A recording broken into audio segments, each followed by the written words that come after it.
Neste vídeo, faremos uma revisão de todos os criminosos que serão executados em 2026. Analisaremos seus crimes e as datas programadas para suas execuções. Até o momento, há 15 execuções confirmadas para este ano, embora esse número não seja definitivo, já que estados como Flórida e Texas costumam assinar as ordens de execução com apenas um mês de antecedência. Sem mais nada a acrescentar, vamos começar. Krista Pike. Estado: Tennessee. Em janeiro de 1995, Krista Pike, de 18 anos, era estudante do programa Knoxville Job Corps, onde mantinha um relacionamento com Tadaril Shipp, de 17 anos. Ambos compartilhavam uma forte obsessão pelo ocultismo. Pike desenvolveu um ódio intenso por Colleen Slammer, uma estudante de 19 anos, convencida, sem qualquer prova, de que ela estava tentando roubar seu namorado. Dominada pelo ciúme, Pike planejou, junto com Shipp e sua amiga Shadola Peterson, atrair Slammer para um local isolado para atacá-la. Na noite de 12 de janeiro de 1995, os três convenceram Slammer a sair dos dormitórios com a desculpa de fumar maconha e resolver as coisas. Caminharam até uma usina de vapor abandonada no campus agrícola da Universidade do Tennessee. Uma vez lá, Pike e Shipp a atacaram enquanto Peterson fazia a vigilância. A agressão se estendeu por cerca de 30 minutos. Durante esse período, Slammer foi espancada, chutada e esfaqueada repetidamente. Pike cortou sua garganta várias vezes com um estilete e causou ferimentos com uma faca de açougueiro. Enquanto ainda estava viva, eles gravaram um pentagrama em seu peito. Por fim, Pike pegou um pedaço de asfalto e o arremessou com força contra a cabeça da vítima, esmagando seu crânio e causando sua morte. Antes de fugir, Pike pegou um fragmento do crânio de Slammer como troféu.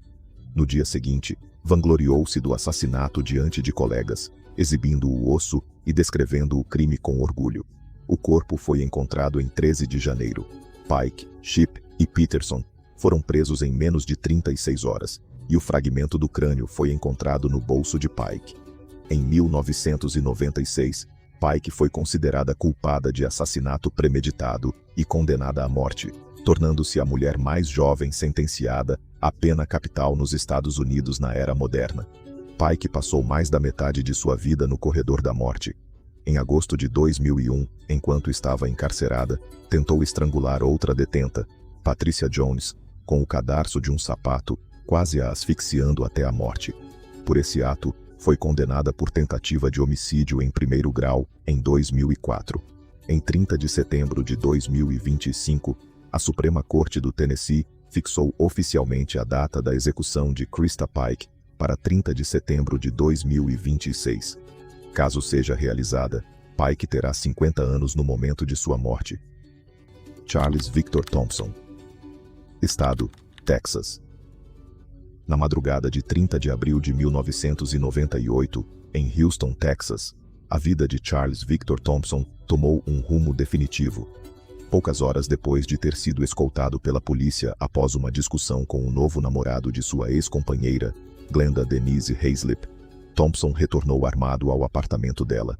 Ele entrou violentamente e abriu fogo contra Darren Keith Kane, matando-o imediatamente com vários disparos no pescoço e no peito. Em seguida, apontou a arma para Haislip, disse friamente, "I can shoot you too, bitch", e puxou o gatilho. Embora tenha sobrevivido ao impacto inicial, sua língua ficou quase completamente seccionada e seu corpo passou a depender de aparelhos por uma semana, até que sua família decidiu desligar o suporte vital em 7 de maio. Thompson não fugiu. Procurou o pai, confessou o crime a uma amiga próxima e se entregou voluntariamente à polícia. Em 1999, um júri o declarou culpado de assassinato capital e o condenou à morte, sentença que foi repetida em 2005, após a anulação da primeira condenação por um erro processual. Nos anos seguintes, seu nome continuou ligado à violência. Ele tentou contratar outros detentos para assassinar testemunhas, incluindo a mesma amiga a quem havia confiado seus atos. Em 11 de setembro de 2025, recebeu a notícia definitiva, uma nova ordem de execução. A data foi marcada para 28 de janeiro de 2026, assinalando a primeira execução a ser realizada nos Estados Unidos naquele ano. Kendrick Antônio Simpson, Estado, Oklahoma. Kendrick Antônio Simpson, evacuado de Nova Orleans após o furacão Katrina, vivia em Oklahoma City quando, na madrugada de 16 de janeiro de 2006, uma discussão dentro do Clube Fritz's, por causa de seu boné de beisebol, terminou em uma ameaça direta contra 3 homens, Glenn Palmer, Anthony Jones e London Johnson.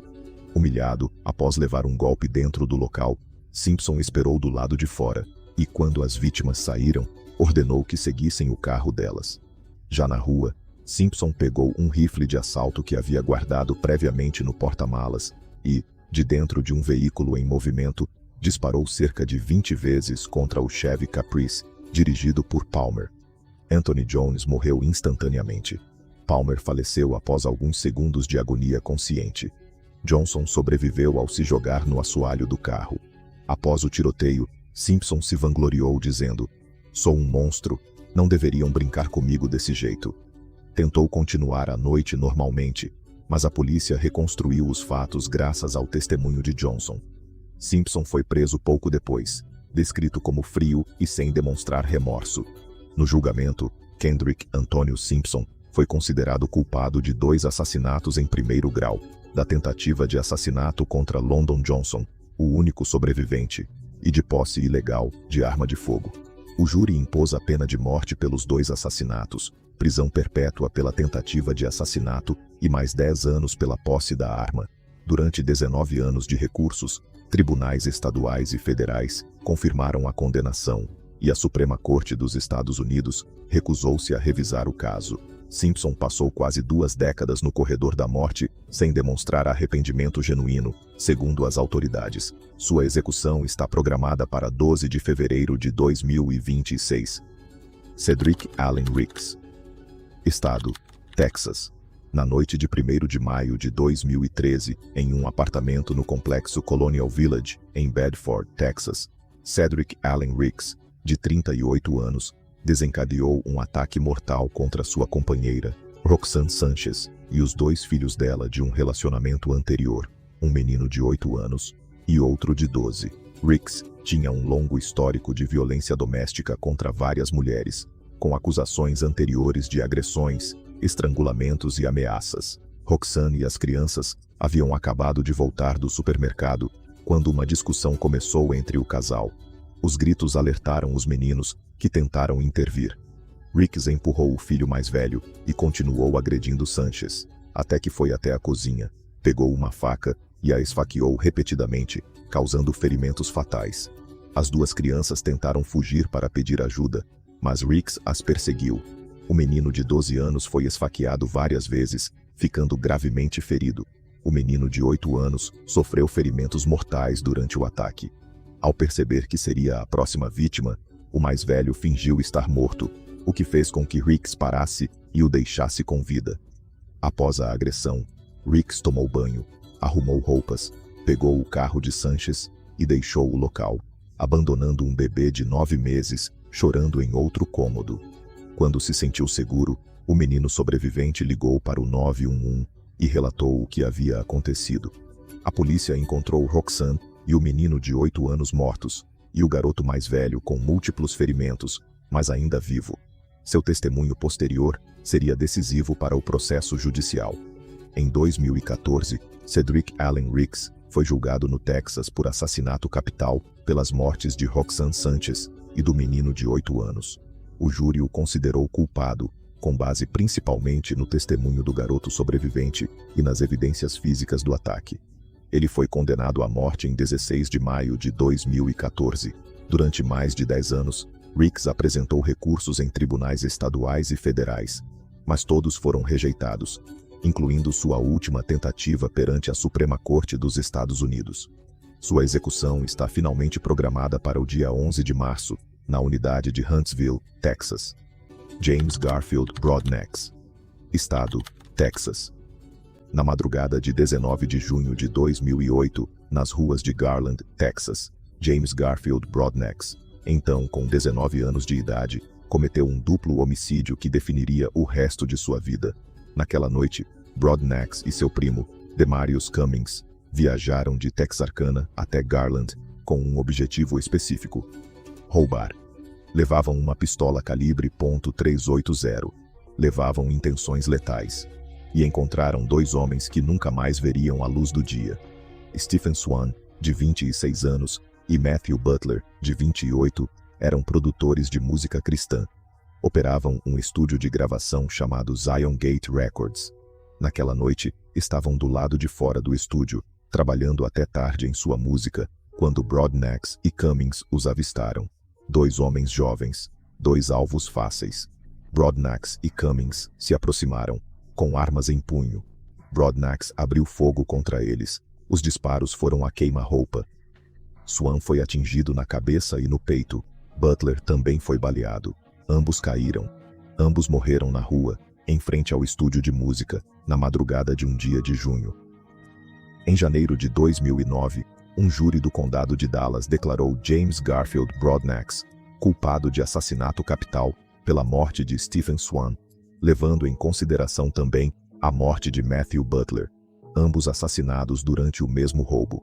Essa combinação, duplo homicídio cometido no curso de um crime grave, qualificou o caso para a pena de morte segundo a lei do Texas. Após o veredicto, Broadnax foi condenado à morte. Durante mais de uma década, apresentou recursos em tribunais estaduais e federais, mas todos foram rejeitados.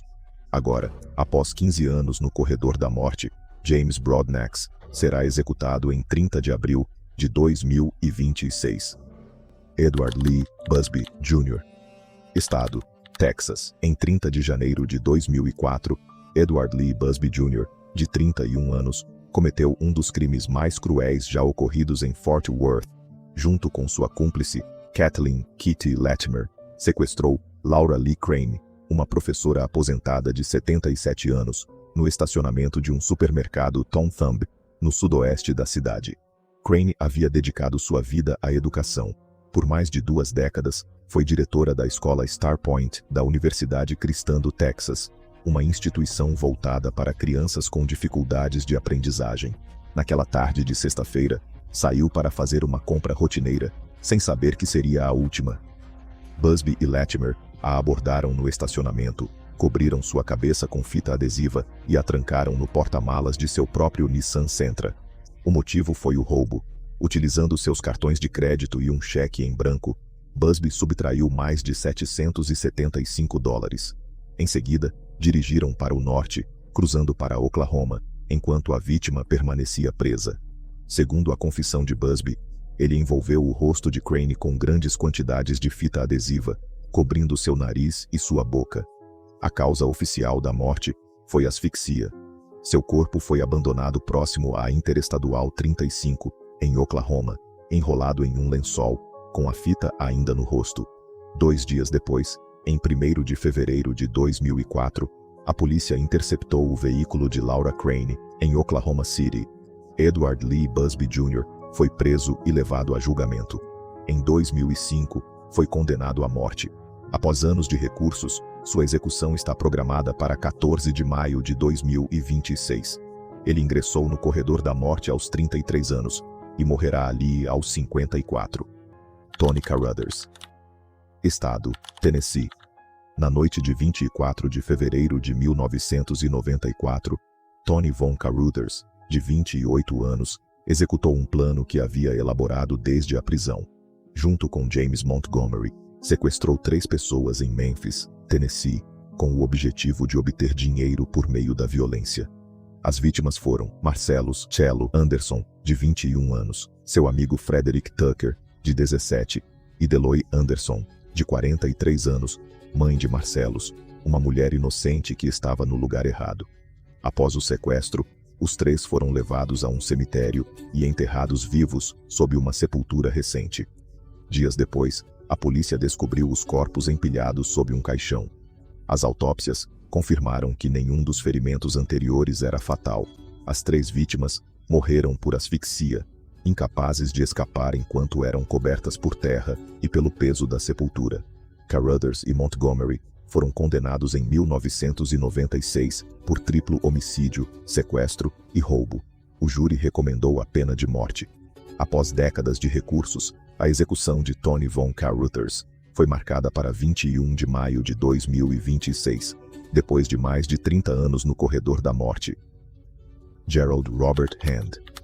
Estado: Ohio. O caso de Gerald Hand é um dos mais perturbadores da história criminal de Ohio. Ao longo de um período de 26 anos, ele assassinou sistematicamente 3 de suas 4 esposas, com um único objetivo: receber o dinheiro dos seguros de vida. Em 2 dos casos, os crimes permaneceram sem solução por décadas. Em 1976, sua primeira esposa, Donna Hand, foi encontrada estrangulada no porão de sua casa em Columbus. Embora houvesse histórico de violência doméstica e planos de divórcio, o caso ficou impune e Hand recebeu o seguro. 3 anos depois, em 1979, sua segunda esposa, Lori Hand, apareceu morta em circunstâncias semelhantes: espancamentos, disparos não fatais e morte por estrangulamento. Assim como Donna, Lori havia manifestado a intenção de se divorciar. Hand voltou a receber o seguro e, mais uma vez, evitou ser processado. Após um terceiro casamento fracassado, Hand se casou em 1992 com Jill Hand. Em 2002, o relacionamento estava deteriorado. Hand acumulava grandes dívidas e Jill planejava o divórcio. Desta vez, Hand contratou um amigo de confiança, Walter Lonnie Welch, como assassino de aluguel. Na noite de 15 de janeiro de 2002, Welch assassinou Jill e depois foi executado pelo próprio Hand para simular um caso de legítima defesa durante um suposto assalto. As evidências forenses desmontaram sua versão. Hand foi condenado em 2003 e sentenciado à morte. Hoje, aos 76 anos, permanece preso em Ohio. Sua execução está programada para 17 de junho de 2026. Embora exista incerteza sobre se Ohio voltará a realizar execuções no futuro próximo, devido à posição do governador DeWine em relação à injeção letal. Cleveland Robert Jackson Jr. Estado: Ohio.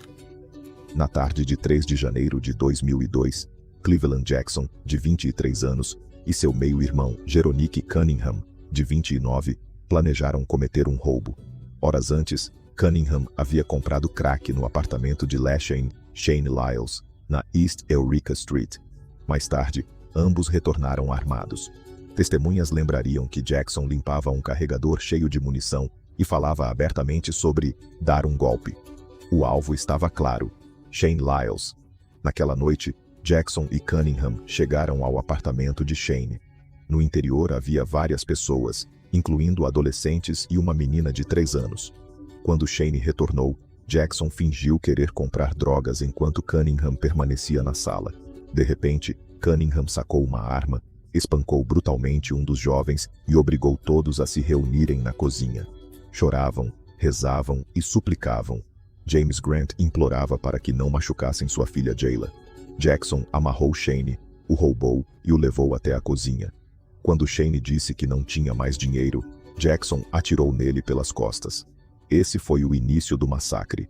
Jackson e Cunningham abriram fogo a queima-roupa contra o grupo. Dispararam repetidamente, mesmo quando as armas começaram a ficar sem munição. Antes de fugir, um deles disse que precisavam se certificar de que ninguém se movesse. Jayla Grant, de 3 anos, e Leneshia Williams, de 17, morreram com tiros na cabeça.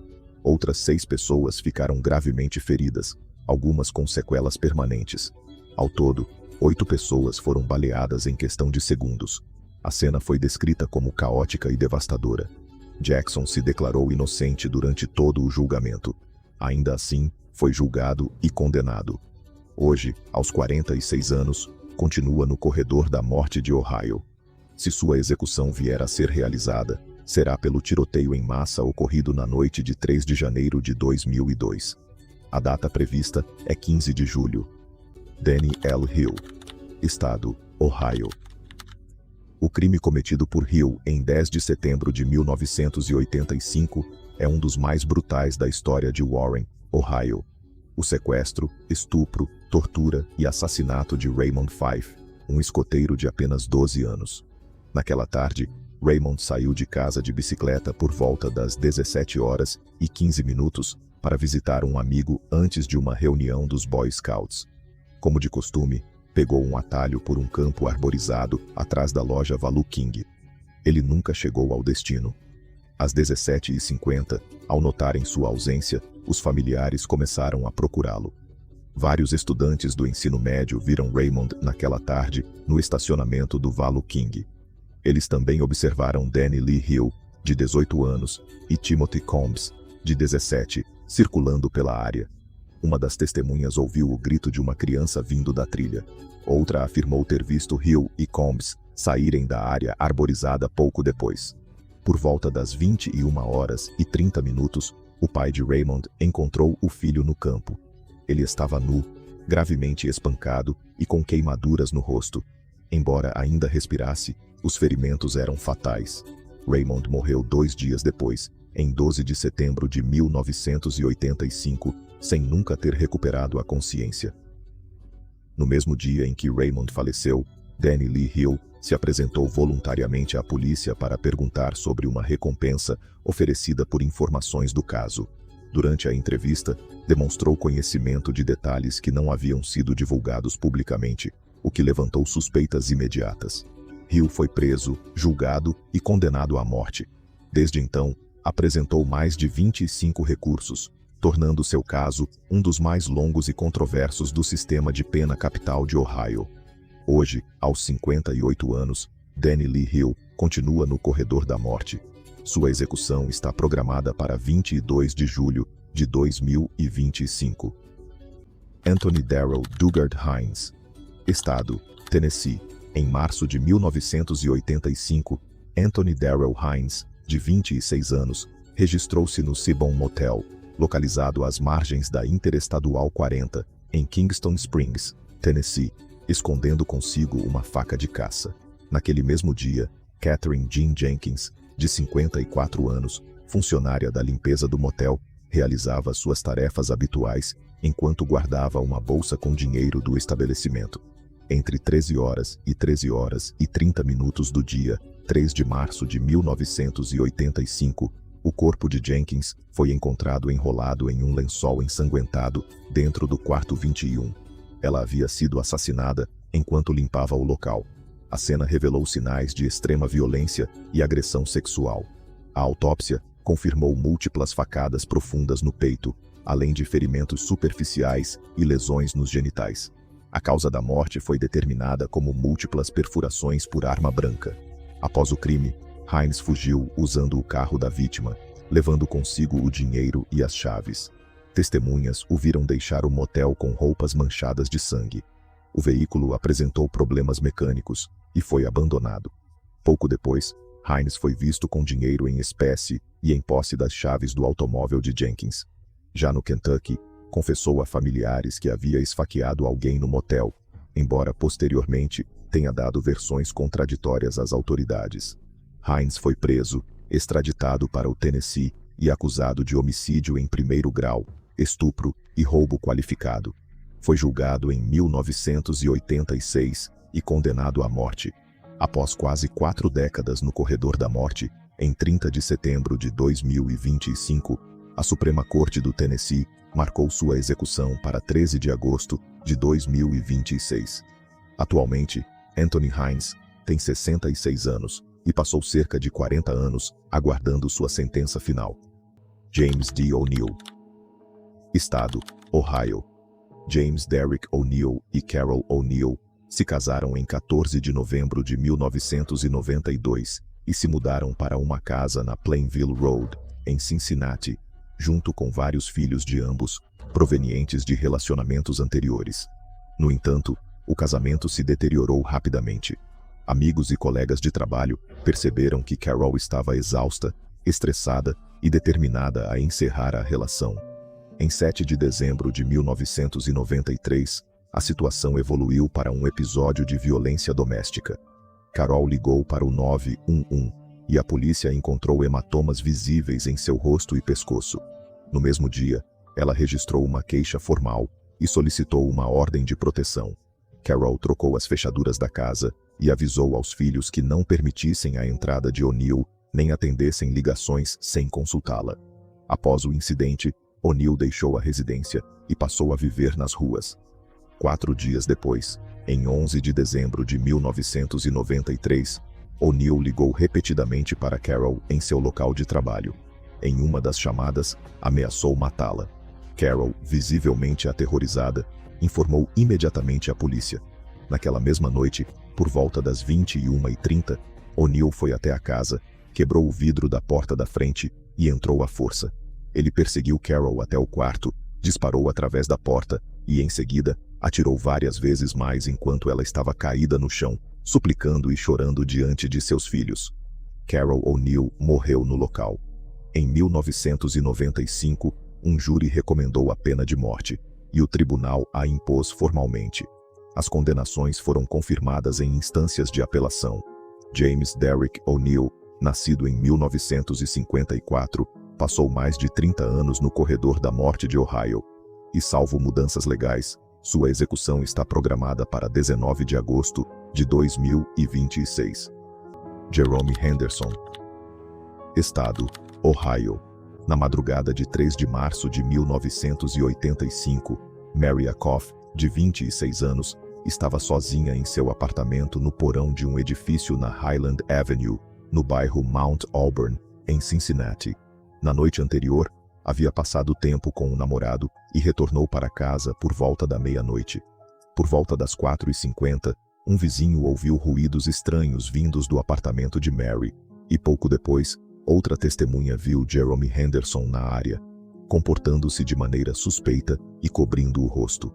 O corpo de Mary foi descoberto por volta das 16h15 por sua filha de 10 anos e uma vizinha. A cena indicava uma agressão sexual extrema. Mary estava nua, com múltiplos ferimentos por arma branca e claros sinais de defesa. A autópsia revelou que ela morreu devido a uma hemorragia maciça causada por inúmeras facadas, cortes profundos e traumatismos, incluindo pelo menos 13 cortes no pescoço. Também foi encontrado sêmen em seu corpo, confirmando o caráter sexual do ataque. Inicialmente, a polícia interrogou Jerome Henderson, que negou ter estado próximo ao apartamento ou conhecer a vítima. No entanto, a investigação tomou outro rumo quando uma impressão digital encontrada na parede da cozinha do apartamento de Mary foi identificada como sendo de Henderson. Com essa prova, ele foi preso, embora continuasse negando qualquer envolvimento no crime. Uma busca na residência de Henderson revelou mais provas incriminatórias, incluindo roupas que correspondiam à descrição da testemunha, sapatos com vestígios de sangue e uma faca escondida dentro de uma jaqueta. No julgamento de 1985, o júri analisou as provas forenses e testemunhais contra ele e o declarou culpado de homicídio qualificado, roubo qualificado e tentativa de estupro. Seguindo a recomendação do júri, Jerome Henderson foi condenado à morte. Apesar dos inúmeros recursos legais, sua execução continua programada para 21 de outubro de 2026. Caso seja levada a cabo, Jerome Henderson, hoje com 67 anos, será executado após passar mais de 4 décadas no corredor da morte. Melvin D. Bonnell Jr., Estado: Ohio.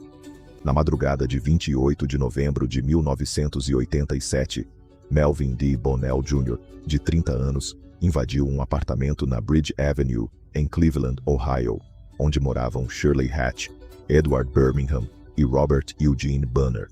Após se identificar falsamente pela porta, Bonnell entrou no apartamento e, sem qualquer discussão, disparou 2 vezes a queima-roupa contra Banner, que caiu gravemente ferido.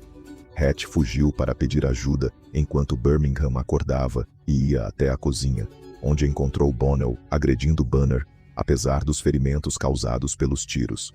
Birmingham conseguiu expulsar o agressor do apartamento. Banner morreu pouco depois em decorrência de um disparo no peito.